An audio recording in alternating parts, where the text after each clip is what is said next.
Wait. Okay, you're good. Okay, we're ready. Okay. Have we pushed go yet even? Yeah. Okay, Yes. let's go. Are you recording me now? Yes. Okay. My name is Raquel, and today I'm going to be presenting on motivating student civic engagement and could the way that we educate be the answer. So let's first take a look at our table of contents. And how this presentation is going to flow is with 4 different sections. The first section is going to be the background, which includes what led to this topic, the definitions, previous research, breaching the gap, and my hypothesis. Secondly, we're going to be taking a look at methodology and my project's timeline. Third, data and results. And fourth and last, we'll be taking a look at data analysis and conclusion, which also includes the limitations and implications. Now let's get into the background. Okay. The upcoming 2024 election has led me to become more interested in political outcomes and their influence in ways that to become involved. Voter turnout has often been the most accurate and well-recognized measure of political engagement because of very definitions of political engagement. So voter turnout sometimes outcompetes other definitions of political engagement because it is something that can be visibly seen by the numbers that support it. Now let's define political and civic engagement. Political engagement is defined by any way that people try to take part in shaping the decisions that happen in their life, and this can range in small ways to larger ways. This broad definition brings experts to agree on different ways that this definition is applied. So let's talk about the application and the outlets of engagement. First, what is an outlet?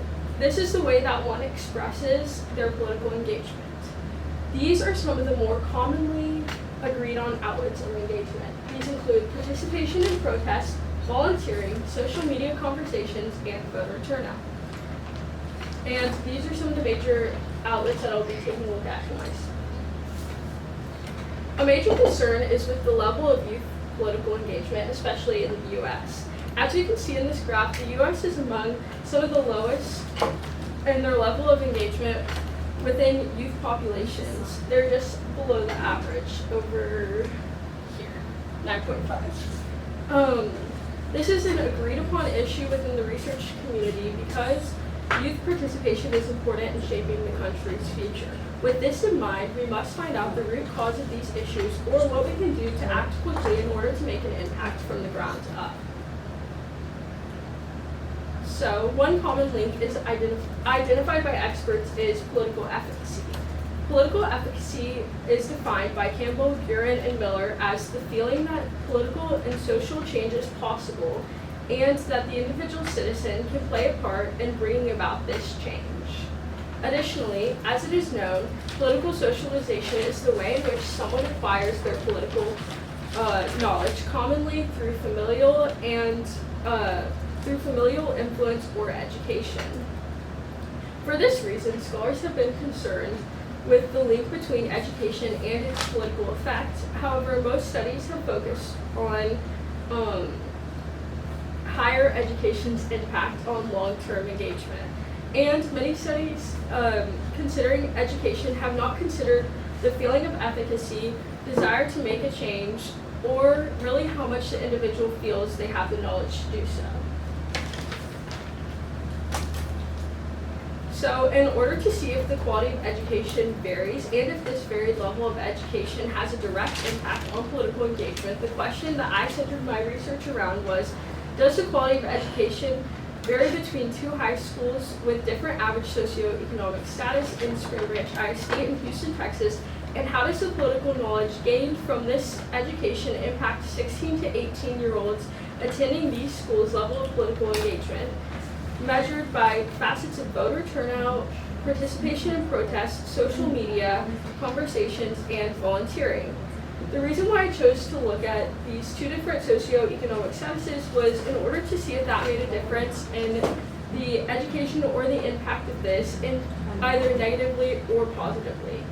And then I'm going to put my hypothesis here, but I don't have that yet. Okay, so secondly, we're going to be taking a look into the method and the project timeline. I chose to conduct my research through a study which with answers ranging on a scale from 1 through 10.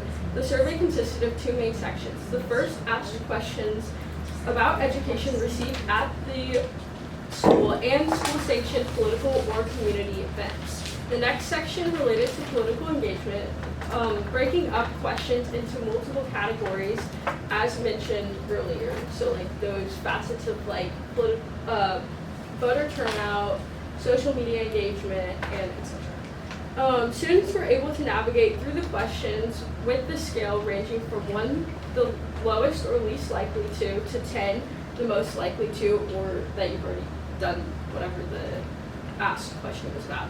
And then after polling juniors and seniors at both schools, I needed to analyze these results, which I plan to do with a correlational method. And then this is going to be my project timeline, and then data and results, and that's kind of where I'm at right now. That's all. Beat Newman. Oh, really? 6 minutes. It's not hard. Okay. I thought you said I was just under 7.